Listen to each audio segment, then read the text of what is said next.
Hold on. That wasn't satisfying. Give it a second. Yeah, you were expecting a bigger pop on that, weren't you?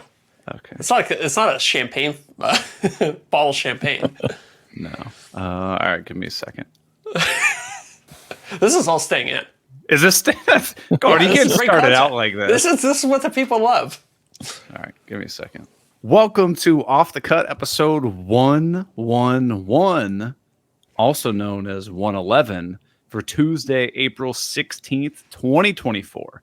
And of course, as always, we have to civically tell you, do our civic duty, that the worst podcast available on Apple and Spotify is the Green Suiters podcast. But, Zach, best place to buy tools. KM Tools. That beat you to it. Nice try, but you had to get up a little earlier in the morning if you want to beat me to the ad read. Well, you know, I can tell you this, though, Zach. KM Tools is for woodworkers by woodworkers. And their official slogan is if it's in their store, it's in their shop. But I know you have a different slogan that you like better. Yeah, if it's in their shop, it's in their shop. It's confusing and it's kind of disorienting when you say it. And that's why Jonathan hates when I say that every episode. Right. But, you know, it's still good publicity. All publicity is good publicity. That's right. But even better publicity is that a portion of all of the sales of KM Tools go directly towards the Katz Moses Woodworkers with Disabilities Fund that gets tools and resources into the hands of folks who need it most. Mm-hmm. Oh, that was a mouthful. And speaking of folks who need it most, he also gives a $50 gift card to our patrons each and every month. Yes, he does. So if you want to get your hands on that $50 gift card that we give away every month, like Zach said, all you got to do is go over to patreon.com/offthecutpodcast, sign up for any level tier, and you're supporting us, and you're getting the chance to win that gift card, as well as many other perks. Mm-hmm. You know, I was just thinking while you were reading that, next time we have Jonathan on the show, we should do the ad read, but do it all just slightly wrong. Like, I'll say the thing. Like, if it's in their shop, it's in their shop. And then you can say the Jonathan Katz Moses wood charity for, I don't know, it's like kids who can't read good. Yeah, kids who can't read good or something like that. Yeah. And we'll just see how wrong we can get it before he interrupts us. camtools.net /panhandling. I don't know. Exactly. Well, .ca. Well, I gotta. Let's elephant in the room here for anybody listening. Sure. I guess people live are probably confused as all hell. People listening to this when it comes out on Saturday are none the wiser. Our title on the live show right now says that we're going to have Vic from the Stump Shop. He's not here. He said he had surgery today and was like, yeah, no problem. I can come in right after surgery and do the show. And we're like, okay. Bring him in on a wheelchair. We don't want to pry into people's business and be like, dude, what's the surgery, right? So then he messaged us like a couple hours ago and was like, yeah, guys, I'm not going to be able to do it. So hang tight. He will be on the show April 30th. Yeah. Which is 2 weeks from now, I believe. 2 episodes from now. Yeah. So as long as he doesn't have another surgery. Yeah. Yeah, we'll see. Hopefully this one sticks. Yeah. Hopefully we're not making jokes about something that's really serious. I know. He treated it so nonchalantly. I have to assume it's something small and inconsequential. Yeah. Maybe he has to replace his eardrums after listening to the Green Suiters podcast. Maybe. Potentially. You never know. I did hear that the For the Gram was coming back with some more episodes, so maybe he went in for a little beauty touch-up. Oh. Maybe he's just getting his vocal cords touched up so that he can, really sound present when they bring back For the Gram. Yeah. You know, I've actually thought about that. What would you do? Hypothetical situation. Calf implants. Giant calf implants. Dude, we've talked about this. Miranda and I have had this conversation. There's an elective surgery which she's interested in getting. And I said, if you do that, I'm getting calf implants. Okay, calf implants. You know, like I know people like to be like, oh, you should not get surgery and you should love yourself for the way you are and blah, blah, blah, blah, blah, blah. But it's also like 2024. If you have something about you that like physically bothers you and you haven't got, you're in your adulthood and it still bothers you, just go get it fixed. Like, if it's within your means, like I don't think there should be any shame about, doing elective surgeries and stuff like that. I think we should start a fun run for people like us who have extraordinarily small calves and ankles. That's true. That's true. It affects ironically 9 out of 10 men. Yeah. Michael Scott, fun run race for the cure for rabies or whatever it is. Yeah. I think we could get a lot of people there. I mean, I got a buddy. He doesn't listen to this. His name's Austin. He is so ashamed of how small his calves and ankles are that he won't wear shorts, man. It's an epidemic. I swear to God. He won't wear shorts, especially to the gym. He doesn't want the ladies looking at how small his legs are. I wonder if the ladies that's care. not husband material. I think calves is one of these things that guys get more obsessed about than women. Like I've never heard a woman say like, "Oh, look at that guy's calves." Yeah. But I've heard multiple guys say they're insecure about their calves. Yeah. Yeah. You know who has really nice calves? Our new patrons? No, that would have been a really good That would have segue. been a sick transition. Oh, let's back up a minute. You know who does have really good calves? Who's that? All of our returning top tier patrons. Oh, yeah. Great calves on those guys. Yeah. Which That's your includes, mystic calves, I've Moses. actually, yeah. Jonathan, I bet Jonathan does have good calves. Oh, yeah. He seems like he seems like a big half guy. I heard he trained Chuck Norris to have good calves. There you go. That's possible. I can believe it. And he is in Santa Barbara, so that's not too far away from all the entertainment industry.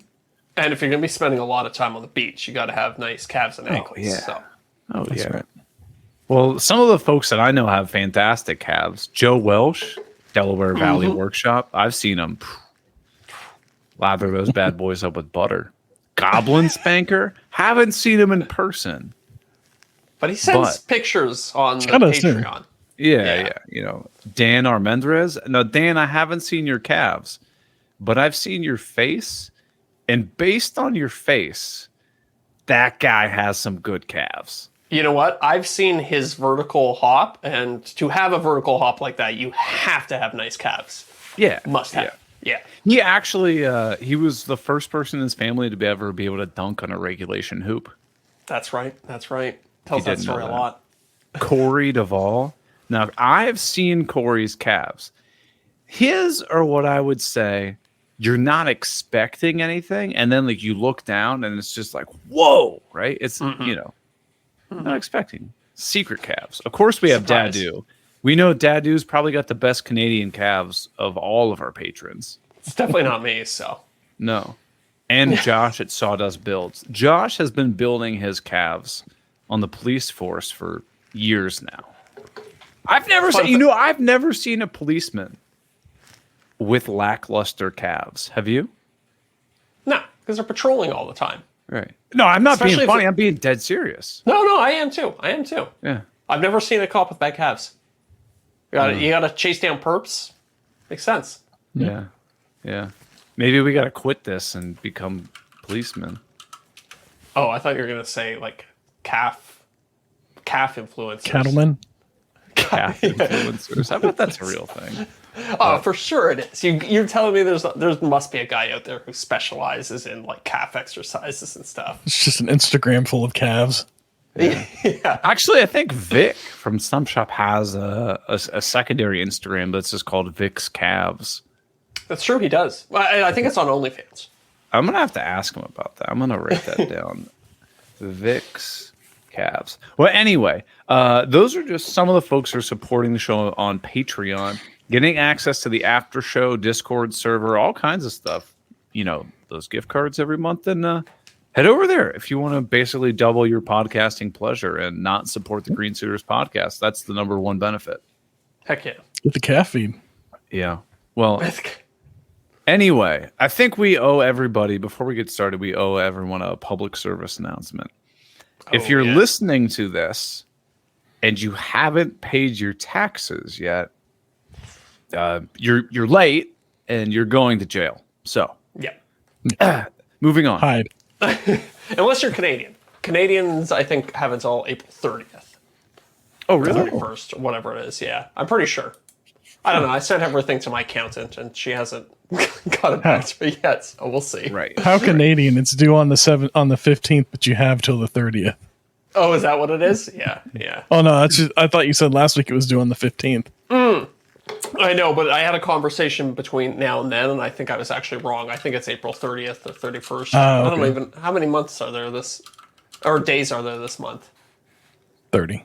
I know. There's 30. I always Does just anybody assume know? it's 31. There's 30 because there's 31 in May, Okay. and there's no 31 behind back to back, right? Okay. There we go. I'm Now we know. assuming. There's some moniker where like you count your fingers or something like that. It's like knuckles. It's like tip of your knuckle and then between your knuckle or something like that. I don't know. I've seen somebody do it before, but I didn't remember. Anyway, what have you been up to, Zach? What's going on, man? Nothing too exciting today. I was recording some ad reads for videos. Yeah. I got a lot of parts in the mail for upcoming projects, but unfortunately I can't talk about them because they're under NDA. This has never happened. No, this has happened to me once before, but I have a sponsorship for a product that hasn't even been announced yet. Oh, that's cool. Yeah. That makes me feel like a bigwig. Yeah. Look at this guy. Knows what he's doing. Yeah. So I got that in the mail today. What space it's in? Is it in the tech space? Yeah, I could say it's like tech related, techie. Okay. Yeah. From a brand that we're aware of, or a brand you most haven't people heard would. of? Most people would have heard of this brand, I think. Okay. Ooh. Yeah. So yeah, it's gonna allow me. It was one of those things where I had to like kind of pitch an idea. Okay, and I don't like generally doing videos like this where the product is part of the video or the brand or it's like actually part of the video. But this one, I was like, ooh, I could use that to allow me to do a project. So it was kind of fun in that regard. But normally when the brand actually wants to be part of the actual video, I usually say no. Yeah. Yeah, I feel you. Did you end up getting all those batteries and stuff that you needed for your I did. Portable that video console thing? that video is now done and ready to go. Nice. So that was the ad read that I was recording today to put on that video. But the whole thing's edited other than that. I'm just gonna drop that little chunk in there, send it off for approval. Right on. Are you doing my game plan where you're a couple videos ahead now? I'm trying to. I had it going for like a month and then I kind of fell behind. Now I've got like 3 or 4 videos that are in various stages of completion. Sure. Yeah. So, yeah, I mean, you're working towards stuff, though. I'm working towards stuff. I was also messing around with, speaking of upcoming projects, I was messing around with clear filaments on my 3D printer today. So I don't know if you could really call this translucent. Yeah, it's like white. Yeah, it's maybe you can see it there a little bit better. Oh, did you have 2 shells? So this is basically like a Game Boy shell, like the. Yeah, I think I talked about this maybe last podcast or something. So this is like they like click together. It's like a front and a back. Sure. It's a little stringy, but yeah, it was interesting. I had this roll of bamboo, like it's polycarbonate in clear plastic. So I decided to print it out and see what it looked like. It's not bad, but it's like interesting. It's very interesting looking, but you see all the lines from the printing in it very clearly, which is, I don't know, not quite the aesthetic that I wanted for this project. I would assume that would require a lot of post prep work. Yeah, I don't know. I guess if you wanted it to, but I don't even, because some of these lines are inside of it, right? This is for people listening at home, the part that I'm holding up is maybe like 1 millimeter thick, so not very thick at all. No. But in the 3D printing world, that's probably like 5 to 7 layers of filament. Right. So even if you polish the surface, I think there would still be all these lines inside. On the inside, right? yeah. So I don't even know that you could ever get this to look perfectly clear. I think it's you just kind of got to accept it for what it is. Yeah. I mean, but once you have stuff inside of it, I think it'll be kind of similar to like Game Boys from the 90s that were kind of like those neon transparent, where they weren't really transparent, but you could still see that there was stuff inside of them. It might kind of be like that. Yeah, true. Yeah, I'll. My plan for this video is to make the early versions of this at home, all the prototypes at home, and then I'm going to send off the files to be professionally 3D printed by somebody else, so that I can actually like show what that process is like. You know, what's the turnaround time? What kind of information do they need from you? So I'll be able to compare this versus, you know, the transparent plastic you'd get from ordering it from a professional place. Now, how much more do you think it's going to cost to send it out? So I've actually already sent one out with one company. I think I might do 2 companies and maybe do a little head-to-head thing with them. Okay. But I think, let me pull it up here. I ordered from a company called JLC PCB or JLPCB. Is that the one that you did one of the sponsorships for? No, I did. That's the other company that I'm going to try ordering from as well. JLC 3DP is the name of the company. Okay. And I think it was $40. That's not bad. Inclusive of shipping? $60 with shipping and everything. Shipping was actually $32, and the printing itself was only $20. Yeah. Well, it's coming from China, so. And I think I selected the fastest shipping option. I think there was a cheaper one. And was that filament more expensive than a lot of other ones? Yes, because it not only is it a more expensive, it's not filament, it'll be resin. Okay. And they'll do all the post-processing. So that fee actually includes a sanding and then an oil clear coat on top of it. So honestly, like $60 shipped, it's like, that's pretty dang reasonable. Right. Yeah. Huh. Well, it's interesting that you bring that up, because I was chatting with one of our patrons, Chris Babick, and he was like, you know, I don't know if you guys have talked about it or whatever, but we do bring up 3D printing a lot on the show. And I think you've mentioned it, Deric, but it might have been in the after show that a lot of libraries actually have 3D printers that you can go use. Yeah. And how do they charge, Deric? What's their rate? Usually it's just the price of the filament. Is typically how they do it. Like, there's no fee for anything but the filament. And then I want to say every time we've done it, and we've printed like, I don't know, a little door that was a little bigger than my phone, but, you know, thin, and like a couple little characters that are, you know, just little couple inches big, like golf ball size. And and they were a couple bucks. I mean, they weren't that expensive at all. But, you know, they're not using the latest and greatest, but they're also not using like the cheapest thing. It's kind of like middle of the road printers, and it takes a while because you're in a queue behind a whole bunch of other people. So it's whenever they get to them, they get them done. Do you actually have to go there and do it, or can you send them an email with a file and they just give you a call when it's done and you go pick it up?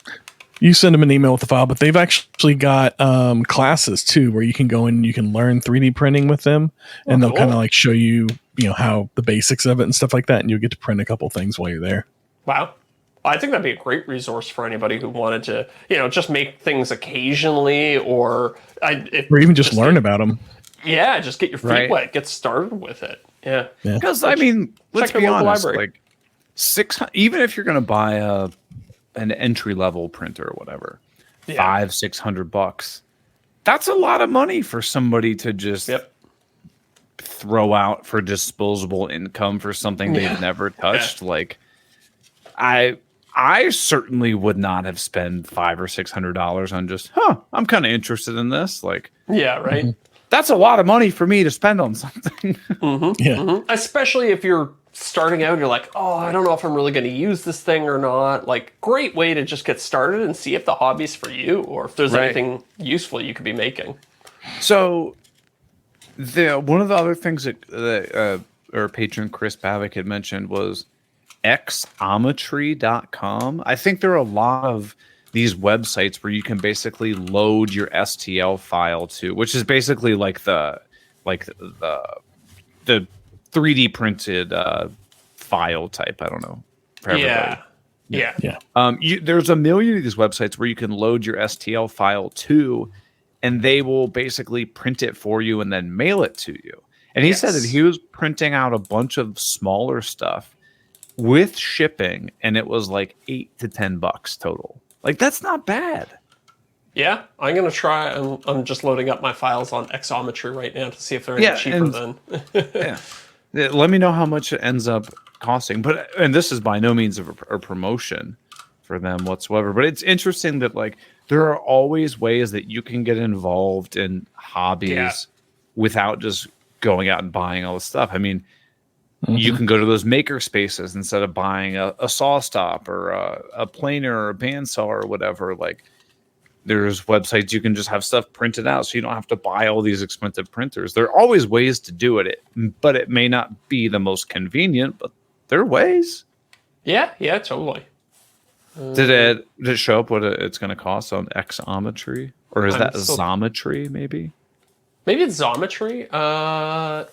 It's... How do you select? Oh, man, this is... Okay, give me a second. This is going to take me a little bit. You're good.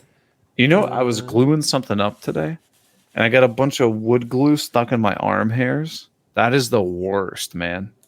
When you're trying to get all that stuff out of there, you pick it off, and it's like... They'd say like taking a Band-Aid off. But, I would say Xometry is significantly more expensive than JLC PCB. Just one of my parts is showing as costing $60 to have them make it. But everybody remember that this is like the resin thing, which is way more expensive than just printing and like filament. And this is also clear resin, which requires even more post processing. If I go down to FDM, which is like the cheaper and more basic, and I want to make it an ABS, then it costs $24. So there's definitely some wiggle room. You could definitely get it done cheaper. And I don't even know if that. Interesting to know that it's an option. Yeah, definitely. Yeah. Like, or let's say for me, I don't want to buy a resin printer, but I have a filament one. So like, what if I make the model? I'm like, oh, boom, perfect. It's out of filament. And then I can send it off to get it made resin. And then like, boom. Yeah, that's exactly what I'm doing. Because I got rid of my resin printer. It was taking up too much space. Right. And I was like, I'll just do all my prototypes on the FDM printer, and then I can send them off when I know they're perfect, and then have somebody do all the hard, crappy part for me. Right. Yeah. But then you get to take credit for it in the video. That's right. So what else are you working on? You said you got some parts for a product that's not released yet, and so I want to kind of talk around that one a little bit. It was speaker parts I was getting, so I was getting some. So there's going to be an audio component to it, but there's also going to be much more. I can't say too much without kind of spoiling it. Yeah, I get it. Yeah. But yeah, and then the Game Boy project. I'm well underway on that too. I'm probably about halfway through that. Right on. So yeah. Any huge stumbling points?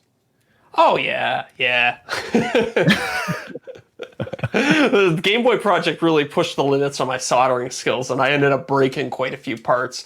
I was like researching. I was trying. So I bought this Game Boy to use as like the hardware for it, right? And then I broke something, and then I was like madly trying to look on Craigslist to see if there was anybody within like 10 kilometers of me that was selling another one that I could go buy. But then I realized I could actually fix the damage that I did by running a little wire. Anyways, it's a whole thing. But yeah, it's going to be fun in the video.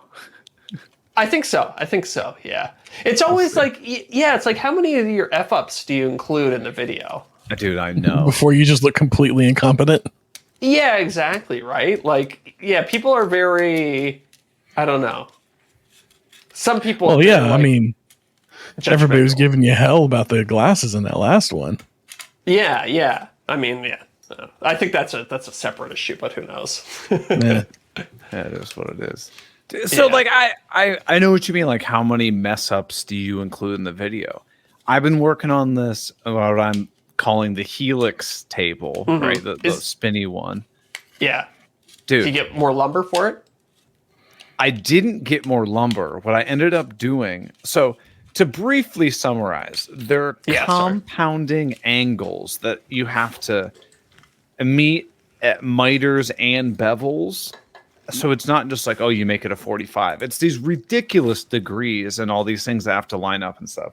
I messed it up 3 times because I wasn't reading the angular dimensions off of Fusion correct. Because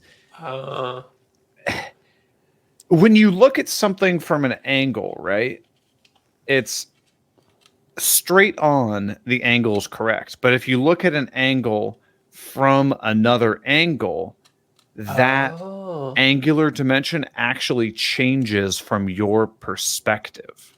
Yeah, I think yeah. And it's so I guess like if you have a triangle like this, right? This is like a 60-degree angle, but then when I turn it to this way, your perception of that angle is now different than 60 degrees. So when I was trying to make these like rough plans off of Fusion, I didn't have the pieces angled so I'm at a straight on perspective with these cuts. So then when I would go to cut them on the table, so I'm like, why does this not work? Like I don't understand. And anyways, so I was gonna say, you didn't have Fusion mark out the angles for you on it, or were you doing like templating? I did have Fusion mark out the angles for me, but the problem is in like the drawing workspace where it basically puts it onto like paper and whatnot. It's all about the perspective of how you were looking at that individual piece when it adds the dimensions on it. Really? It's interesting. It's complicated to explain unless you've done it. Yeah. Yeah, because it won't give you dimensions on like if you're in like a angled perspective or anything. Yeah, like the was it isometric? Isometrics. Yeah. Yeah, it won't give you dimensions on isometric views. Only like the orthographic views. So how did you fix it, or how did you get the right angle? So basically, I kept shrinking the project by making it smaller and smaller and smaller. And then when I was like, okay, I nailed it, I basically took some extra wood, glued it on the side to make these panels now larger, and then recut everything. Ended up working fine. Okay. But like, so in the video, I'm not going to show myself messing it up 4 times. I'm going to go, damn it, this didn't work. Then I just show you how I fixed it, basically. Yeah. Like, Yeah. But, oh, dude, it is a nightmare. And I came inside. Well, actually, while I was out there, I was like, man, it's like smoky in here. And all of my cuts are burning like crazy. I brought my table saw blade in. Dude, look how like dirty and like burnt stuff is on those teeth. It is black and just like charred stuff on there. I think this blade is ready to be sharpened because I actually had a bunch of burning, and I was like, all right, I'm gonna pop it off and like clean it with all the stuff. It was sparkling clean. First cut, started burning again, which means it's time to go. Well, that or maybe the wood you're using has a lot of tension bound up in it, and then just as soon as you cut it, it's springing back into the blade, right? I've had that happen to me before. Yeah, especially with walnut, right? You're making it out of walnut? Yes. Yeah. But so I have Finally got the centerpieces of that Helix table, glued it up. I was so pumped. And now I'll probably assemble the top and bottom on it. Or do you think it would make sense to carve the interior pieces before I put the top and bottom on? It might be easier to get to it. Yeah, I don't know how involved you're planning on getting with the carving, but I would err on the side of giving yourself more access rather than less access, right? Yeah. I think I really have no plan for the carving. I think it's just going to be a turn some music on and just see what happens. Yeah, yeah. Now, so you must have like dominoes in some of the connections, right? I'm going to use dominoes to connect the top and the bottom, but I have no dominoes in like the panel glue ups. Oh, okay. So is it just a straight glue joint? Yeah. Okay. So because I want to be able to like potentially carve around it. Yeah, and I didn't want to expose a domino or something. Okay, so that was going to be my question. Do you have any sort of mitigation plan so that you don't accidentally reveal a domino? But I guess if you don't use a domino, then no problem.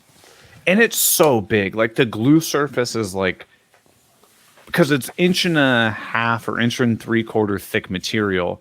When you cut that at like a 45 or a 38 degree, whatever the hell it was. True. Dude, it's like 2 inches. 2+ inches of surface area across like a 14-inch span. Like that's a lot of glue surface. Like, yeah, I'm not really concerned about it. Is it end grain to end grain? Kind of. Yeah, I guess. That glue joint is so much stronger that I used to think end grain to end grain was no good, but recently I did some tests and it's like it holds good. Right. So. And how much force are you really ever exerting on an end table? Like this isn't WWE SmackDown or somebody's jumping from the top ropes with the people's elbow. Like, I don't know. You never had kids. You might lip off to Miranda sometime and she might just slam it over your head. Pick it up. What did you say? Yeah. Oh, but yeah. So that kids are a drunk girlfriend. Either one will do it. No kidding. Or a college frat party or something. But there you go. It's finally glued up. I'm like, thank God. Because, dude, how long have I been working on it? It's been well over a week trying to do this, figure it out. Yeah. But obviously, there's been a lot going on. You know, I've been working on other things during that time as well. Things too. Yeah. But, I don't know if you're curious, but I've been working with Voove Media to get my Facebook up and running. Dude. So tell me how it's going, Zach. I want to know, but I'm also pissed off. Well, first of all, you're gonna be extremely jealous of the amount of money that I made so far. And you sent me a text message. It was like 9 cents or something, right? I think it was 6 cents, and I think I am now up to 20 cents, maybe. Look at this guy. Yeah, I know. So I'm trying to bring it up now. Anyways, doesn't really matter. But it's up and running. And, you know, even though I'm not making that much money, if I look at the metrics for my Facebook page prior to them starting versus now that they've started working on it, everything is up. I think my engagement was up 40,000% since they took over. Well, how often were you putting things on Facebook? Literally never. Like, so rarely. Okay. When I posted it was connected to my Instagram account, which I also haven't been using. So basically the only thing that was going up lately was I have an automatic thing set up whenever I post the new YouTube video to like post a link to my Facebook page and say, hey, new video's out. Huh. Okay. But it's positive and it's, you know, I'm liking the results I'm seeing so far, and it's been, I don't know, it's a positive experience, and it's kind of an interesting business avenue that I don't know that a lot of people necessarily know exists. I don't even know if we've really properly explained it on the show before, have we? Facebook or the whole Voove thing? Bits and pieces. The whole Voove thing. Yeah. So I think first let's just talk about Facebook in general. Okay. So many people may not know this, but you can actually monetize your videos on Facebook much the same way that you can on YouTube. Or, well, YouTube is the main one that everybody thinks about. They pay you per view or per 1,000 views. And the money can actually be pretty comparable to what you would earn on YouTube. Right. The caveat is that the format is different and also the audience is significantly different. So it's 4:3 aspect ratio videos, I believe. So not quite full widescreen, but not vertical content either. It's very weird in that regard. And also the audience doesn't really... People. Yeah, right. It's like most of the content is not like long narrative pieces the way YouTube videos are. And most of the videos are kind of in that like 2 to 4 minute range, I would say. Maybe basically a little bit longer. Brain numbing content. Yeah, basically it's like designed to give you brain rot. It's like early YouTube. Oddly satisfying stuff. And, so I think Eric and I first heard about it from Brad Rodriguez from Fix This Build That. He was like, you guys got to get on here. Like he was like, I made more 1 month from Facebook than I did from YouTube. Right. And I kind of kicked around the idea for a long time of doing it. I wanted to do it, but I just, I realized at a certain point, I don't have the bandwidth to either do it myself or to even manage somebody else doing it, because there's like so much to learn about the platform. So there's this company out there called Voov Media, which will essentially take over your Facebook page. They'll cut all of the videos, they'll edit all the videos, they'll handle 100% of everything. And you come to some agreement with them where you split the revenue that it generates. Right. Yeah. So I've had my first week or so, maybe not even a full week of being up and running with them. And, it's great. It's a avenue, like an aspect of the business that I never really considered doing before. And it's something that's now off your plate. Yes. You don't have to do this. So yes. I mean, obviously, if anyone that we're not, promoting them, this isn't a sponsor or whatever, like do your due diligence before you sign with anyone. But the idea is you get a percentage of money from zero work for you. Yeah. Mm-hmm. Right. And I originally thought, oh, well, if I did it all myself and I get to keep 100% of the money. But that's true. It was over a year that I knew that there was an opportunity there, and I never capitalized on it because I just couldn't find the time. So sometimes it just makes sense. Like, I know I'm hypothetically leaving money on the table by having my partner with somebody else, but also I'm not really, because I know that I wasn't going to do it by myself. Right. So, yeah. It's frustrating. And so people are, I think also there are listeners out there like, wait, so you're telling me, Zach, that someone else is just running your Facebook page? It's like, yes. Yeah. Yes. So people are like, well, that pisses me off. I only want to watch stuff that's made directly by you. It's like, I get that. Do you think many people feel that way? I honestly don't know. I'm kind of curious. I have no idea. Maybe some of the listeners can write in. I reached an understanding years ago that if the content is being cranked out on the regular, there's a good chance that there's either many chefs in the kitchen or they've become hands-off altogether. Right. I mean, honestly, you see some of these larger creators and the scale, they're posting every single day on every single platform. You can't do that as a one-man operation or one person operation. Not effectively. No. Well, yeah, I guess you could just spam out really crap content, but right. Yeah, I think that's a great realization, Deric, and it took me a long time to get there myself. I had to do it. I thought I just sucked. I thought I was using my time really inefficiently, and I was like, oh no, these people all have like big teams helping them behind the scenes. Right. Yeah. Like you think Oprah just shows up and then like presses record on the camera, then like runs back to hands out a bunch of cars. Yeah. There's thousands of people that help produce that. But they're just a face. So Zach, you're the face of the Zach Builds content, but you now have a team of folks that help with stuff, right? Like, yeah. And I think that's part of becoming, a more mature creator, or, you realize you can't do everything. And I think all businesses end up at this realization at a certain point is you can't be the accountant, you can't be the marketer, you can't be the sales guy. You had to kind of hone in on what you're good at and then find other people to help support you. Fill in the gaps. Right. Yeah, exactly. Because if you were trying to fill every single seat with you're going to kill yourself. Like, you can't do that. Yeah. Burns you out. Yeah. Yeah. Well, and I know what my strength is. My strength is creating the original content. Is like being the guy coming up with the ideas, doing the filming and doing the narration and all that stuff. Like, that's my strength.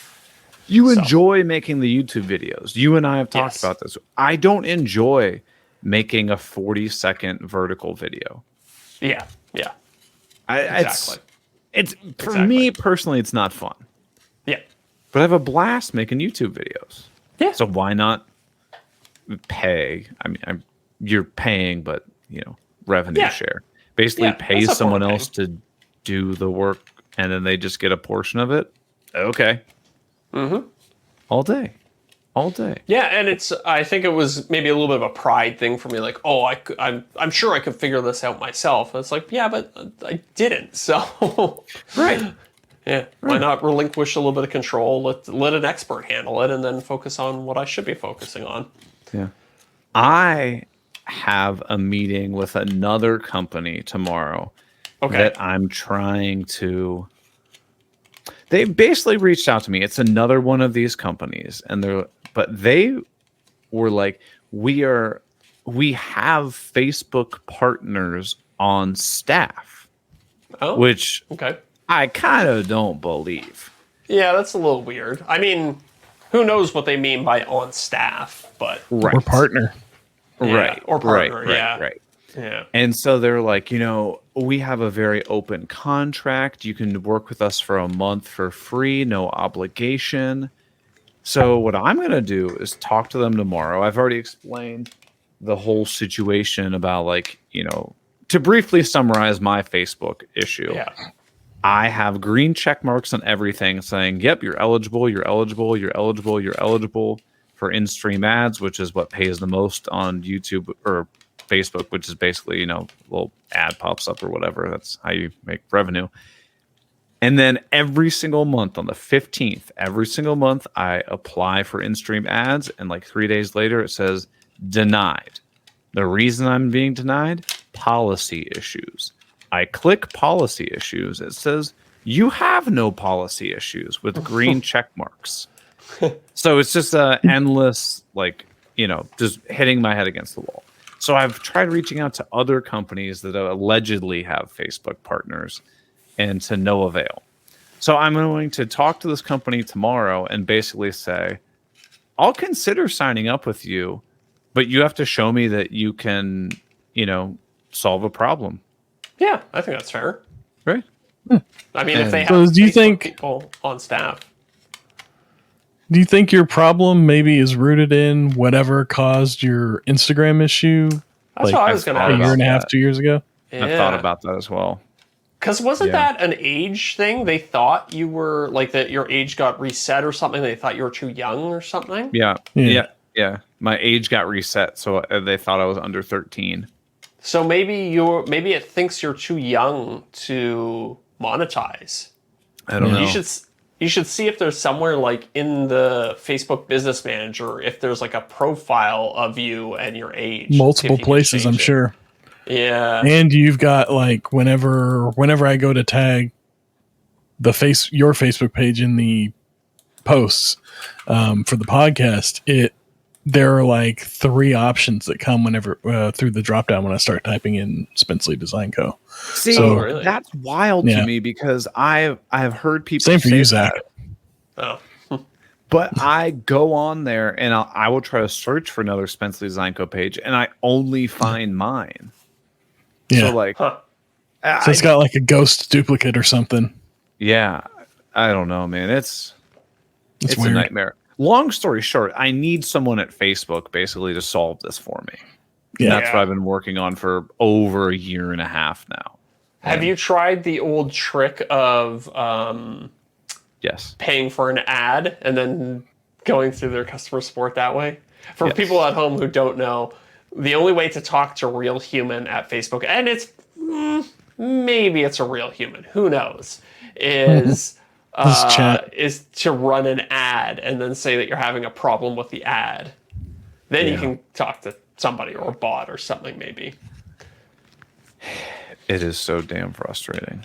Yeah. What about your Meta verified status? You try and use that? I know you can't. Oh, yeah. Yeah. I did, and they basically just told me to kick sand. Wow. That's why What I a canceled the horrible Meta verified thing several months ago. I'm not paying them fair money enough. for nothing. Oh yeah. Yeah. But I was gonna say I thought you dropped it. yeah, I did. Yeah. So that's Good times, frustrating. though. I mean, well, maybe we'll get it going. But I mean, there are a lot of big players in our space that use services that do this stuff to run their Facebook. Because like you said, Zach, it's a scaling thing. Like you can't get bigger and still do it yourself. You have to hire people to do things for you.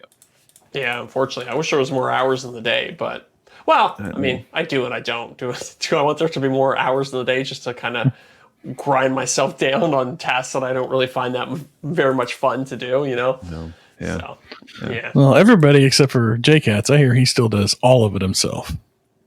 Even his ad reads. He actually has the same Facebook issue that I have. Does he really? Oh, really? Oh, I didn't know that. Yeah, I was talking to him about it. He said he had the exact same thing. He can't get monetized on there. Oh my god. And he's just so frustrated with it. Right? It is what it is. Hey, the other thing I wanted to talk about is you had mentioned earlier, I got the suit in the background, right? Yes. So man, a wedding is in 11 days, man. 11 days. And so we're like, okay, we're gonna get the suit things. Now I heard a lot of people like do like the suit rentals at like Men's Warehouse or whatever, because you can like, it doesn't matter if you're on the same city, you just like go to a Men's Warehouse and you're like, oh, here's like the wedding. They're like, boop, boop, boop. It's color AQ7 or whatever. You know, everybody gets the same color, same size suit or whatever. But I've also heard like people like horror stories, but you also hear horror stories from every company, right? Yeah. So everything. One of my buddies was like, hey, for the wedding that I was in like a year ago, we did this online thing. I'm like, what do you mean online thing? He goes, yeah, you literally like go online, you just like answer a couple questions, and you throw some measurements in and whatnot, and they like send a suit to your house. I was like, all right. And if the groomsmen got theirs, like I think if 4 people got theirs, then mine was free or something like that. So I ordered mine in like December, and I didn't really know it was that long ago. Yeah, I didn't really read the fine print, and they don't send it to you until 2 weeks before the wedding. Well, I got it the other day. I put it on, and dude, I can't even like raise my arms up like to my chest level. It is so tight on the shoulders and stuff. And so I call them. You worked out too much since you ordered it. It's huge, right? Yeah. Jacked. What's the episode of Seinfeld when he's got the suit and he's like, I used to be a 38. I got to wear a 40 now. I'm huge, Jerry. It felt like that. So they're going to send me these extra pieces. And I'm like, man, it's 11 days before the wedding and I still don't have the suit. Like, I wish they would have sent it to me like months ago and be like, yeah, okay, these are the sizes. Now send it back. Yeah, and then we'll resend it to you closer. But then I also get that's additional postage for them, which is cutting into their margins. But I'm like, man. But you could have paid a couple bucks more. They could have worked that out. So how did it work with the measurements? Did you do measurements of yourself and then send them, or did you go somewhere and have them done? You did it of yourself, and it was real basic. It was like, what's your inseam? How long are your arms? You know, what t-shirt size do you typically wear? What pants size do you typically wear? And then here's like here's like your chest measurement and then your waist measurement and like your neck measurement or whatever. Okay. You know, pretty easy, right? It's not like, okay, what's your shoulder to elbow? What's your elbow to wrist? What's your wrist circumference? What's your bicep circumference? It wasn't that level. I think if you want a really well-fitted suit, I think those are the types of measurements you need. Yeah. And, you can argue all day about whether you need like a super fitted suit. I guess it doesn't really matter that much at the end of the day. But I would think that they would err on the side of maybe being a little too big so you don't run into these scenarios where you can't move your arms. Yeah. I've always just had a disproportionate body. Like I have a very small waist and just kind of like a broader chest and shoulder area that things kind of fit awkwardly on me. Yeah, fair. Yeah. But it is what it is. But yeah, I think the new suit's supposed to come tomorrow. Oh, and the pants, dude, they were like painted on my legs. And I got small legs. I couldn't sit down.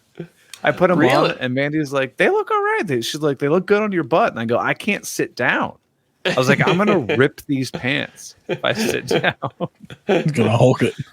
Yeah, but they need to start making. Have you ever got a pair of those jeans that have like 3% elastic in them? They're really stretchy. Dude, I don't think anyone should buy jeans that don't have some elastic in them anymore. I know it's the greatest thing in the world. Somebody needs to do that for suits, or at least suit bottoms. Dude, they do. They do? Oh, okay, cool. Yeah. Did I tell you guys I finally took your recommendation and I bought myself some Levi's jeans like you recommended? Oh, you did? Okay. Find your size? Dude, way nicer than the Old Navy jeans I'd been buying. Oh yeah. There you go. Like this is a nice pair of britches. Ones? Yeah. They got a teeny amount of give to them, just the right amount of elastic, and it looked like a good pair of jeans. I got compliments on them from my grandmother. Ooh, nice. I know she's tough with the compliments. Hard to please her. So. Yeah. When Grandma's 89, when when she's thinking something, she's gonna tell you. She said, "A really nice pair of black." Well, good. I'm happy. Which ones did you end up getting? What ones I ended up getting? Yeah, like what number? You know how Levi's have numbers? Look, I got two styles. I got what I would consider a date night style, which is like a little bit more like formal, a little more form fitting, and then kind of an everyday, like working in the garage kind of style, right? Okay, you gotta have a little best of both worlds. I got the order details. 501s and 505s. I got a 512 and 511. Okay, yeah. Those are the ones I usually wear. Zach and I got the same pants. That's right. Well, we're tall boys. We got long legs. Yeah. Right. That could be a possible show title. Those damn pants. The one where they find out they're tall boys. Yeah. Huh? But dude, so the wedding, it's 11 days away. So excited. And I'm also just so over having to plan this. Yeah. Oh yeah. We're having fun, but I'm just like, I'm done, man. Does the planning get more intense as you get closer to the day, or is it backloaded? Like, do you front load the planning and then it's just like little things as you get closer to? So from a male's perspective, at the beginning, there was so many things I can be like, oh yeah, I can knock that out. Oh yeah, I can knock that out. No problem. Now I know we have a bunch to do, but it's all small things that I have no idea. Yeah. She's like, well, we need a basket for this. I'm like, well, what kind of basket? I'll go get a basket. She's like, well, no, but it has to be gold. And then it has to be this. And I'm like I can help, but like, I don't know. You got to give me some direction. Basically. Yeah. I'm at the point where I am no longer helpful, but I know that there's stuff that needs to be done. So now I'm just kind of hanging out. Like, she's with the girls tonight, girls wine night, planning all this stuff. She's gonna come home all stressed out, and I'm gonna be like, I was just hanging, man. But yeah, I don't know. You should find you got to find something to get stressed out about. You need to make like your mark on this wedding. That's right. You know, she goes, Yeah, what's your Groomzilla plan thing. for Saturday, like before the wedding? And I was like, I don't know. Guys, now I'll probably go get some breakfast, get some lunch, maybe check something out, and then come back to the hotel and get changed. Are you going to do the top classic? off, right. Are you going to do the classic move of not see her the day of until the big moment?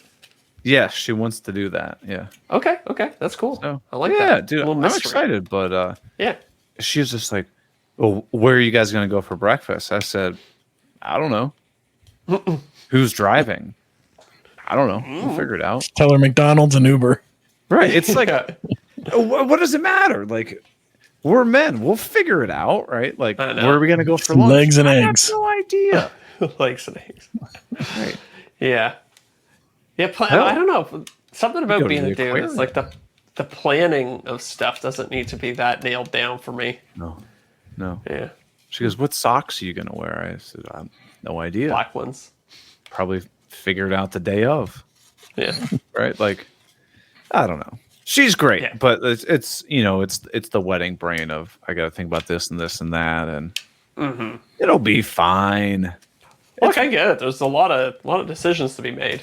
Yeah, But we got all kinds of I will stuff say, packed up in here, but check the bottoms of your shoes, because my aunt shared a story with us about her brother's wedding, and what she did is she went in and she took the bottoms of his shoes and she wrote "Help me."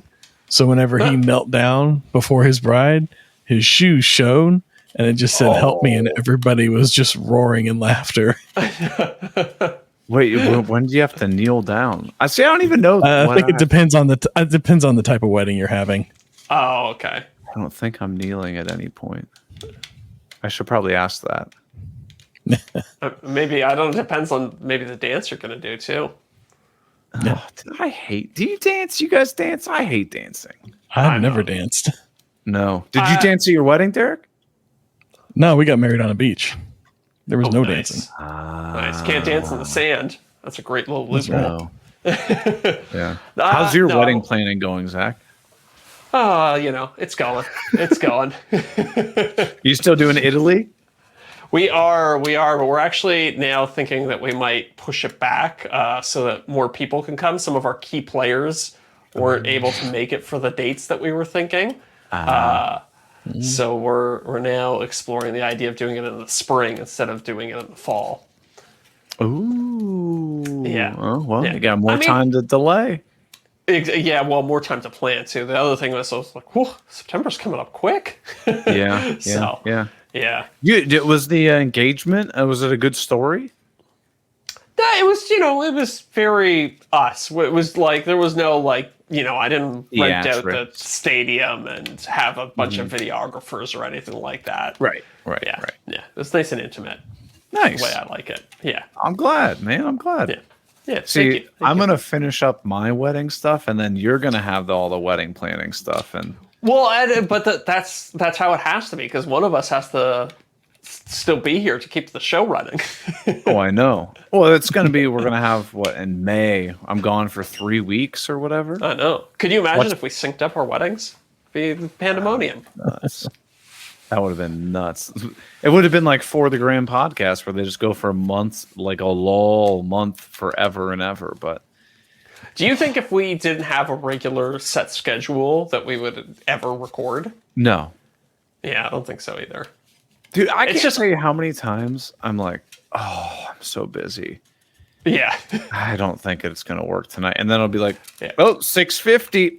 I got to get on the computer. Yeah, let's do it. We always have a great time. Like, I know. It's I always do this everybody thing. I've talked to. I was gonna say, everybody I've talked to about podcasting, if they don't have a schedule, they are inconsistent about getting it out. And everybody that has a schedule is consistent about getting it out, which is the key, I think. Like Green Suitors always does Monday at 5:30. No exceptions.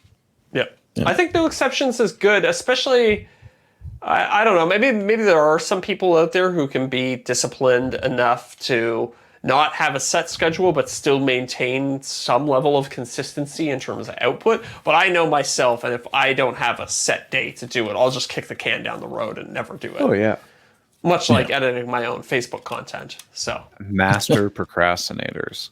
yeah. So I think that there's an element of, running your own business, of just knowing yourself, right? Like knowing what you'll do and what you won't do. And it's, it's kind of eye-opening. And you don't necessarily realize a lot of these things when you're just working for somebody else. Yeah. Yeah. Well, you know what we shouldn't procrastinate on? The after show. After show. I don't know if I sounded like that. That was weird. We're going to head over to the after show. And you know what I was thinking? We haven't done this in a while. Oh. Should we give this after show out for free? Oh, yeah. Let's do that. Let's do a little teaser one. Yeah. So, but then we have to watch what we say. Huh? We can't say anything too scandalous in this one, though, because some of the after shows get kind of raunchy. Yeah. No burning any businesses or anything? No. Airing of grievances will be light if we have any grievances to air. Mm-hmm. And, yeah. So if you want to check out the free after show this week, go to patreon.com/offthecutpodcast. It'll be over there.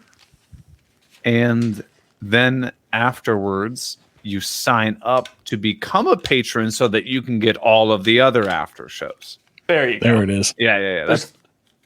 Wait for this. There's literally hundreds of them.